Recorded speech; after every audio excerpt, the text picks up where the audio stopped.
About a month before the song's formal release, KSI used a novel but incredibly hazardous tactic to get 100 million people to see it, despite the fact that his audience deemed it the worst piece of music they had ever heard and that it garnered professional reviews of 0 out of 100. It was during a live performance at the Misfits boxing match that KSI first performed Thick of It.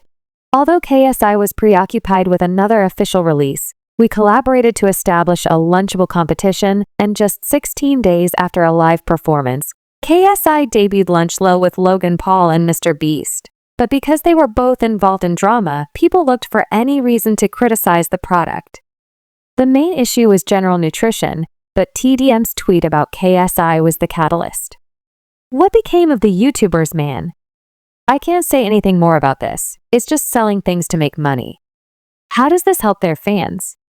It's selling garbage to children who don't know any better than to trust the people selling it to them. In response, KSI said that Dan had sold his fans subpar goods, which also seemed like garbage to me. Then he went even farther by stating that Dan also advertised and produced a complete video on Munchpak for his Minecraft following, which was made up of children, yet nobody was supporting KSI, dude. I'll be honest, you're simply terrible. KSI quickly responded by releasing a video that reaffirmed his stance on Twitter. When he would release another Thick of It snippet just 6 days later, the audience would react with their own hostile energy. Whoever found this gem, please put it back. Twitter is just a cesspool of the most depressed people on the planet. It's like Foreign, but with a lower IQ before insulting his entire subreddit.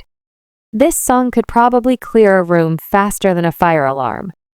Everyone will be envious that I'm the dead one when I play this at my funeral because someone else posted the fragmented TikTok warning.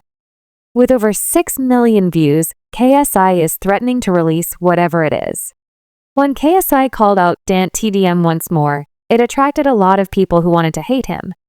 They would click on the song to write hateful comments, which worked brilliantly at the time of its release. On a list of the worst songs ever, this song is the best argument I've ever seen against free speech. It took all 10 spots, and even Jake Paul tweeted, "Thank you, KSI." It went viral right away, helped by people who were only there to hate bro.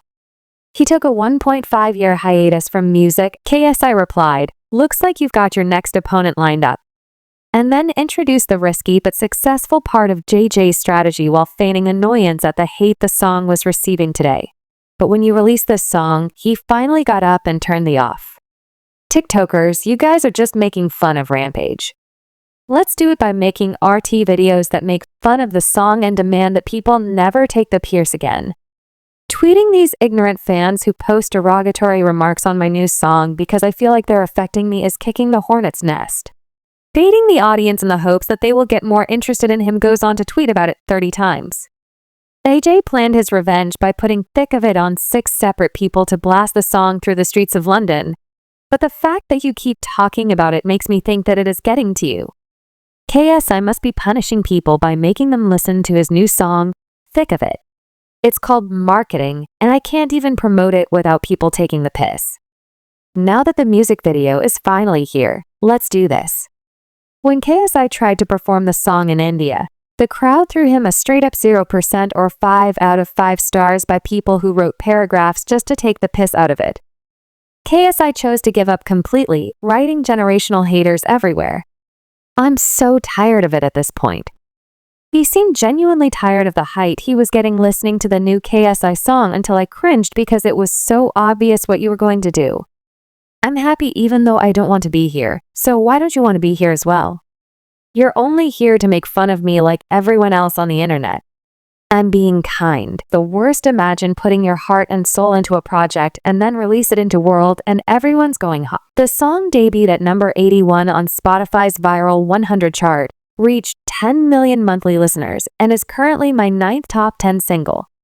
A few days later, JJ appeared on Logan's podcast, and after the song was mentioned, KSI acknowledged that he was never truly angry.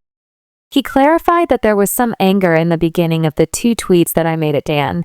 However, he was mostly just trying to get attention because I had a single coming out and thought, I can just use this as a way to market my song.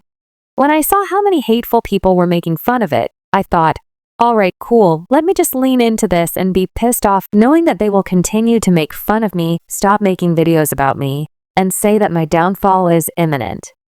Although we weren't convinced it was all a ruse, he is now saying that to us. We know him, and we know that at one point he was burning burn. He is referring to this podcast here. Well, I wasn't trying to make a funny song. I was trying to make a song about my life, but is it funny outside of the context? No, it's my life that's funny. Whether the anger was genuine or not, bro claimed he was faking it.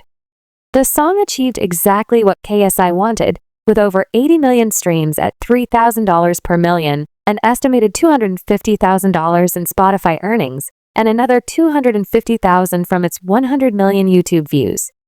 He is certain that, now that the dust has settled, people are beginning to realize that bit of it is actually a good song. To be fair, at a recent concert, the entire crowd was singing along. The song will probably never be respected, but it is still legendary in its own funny way. Remember to subscribe for more posts like this one.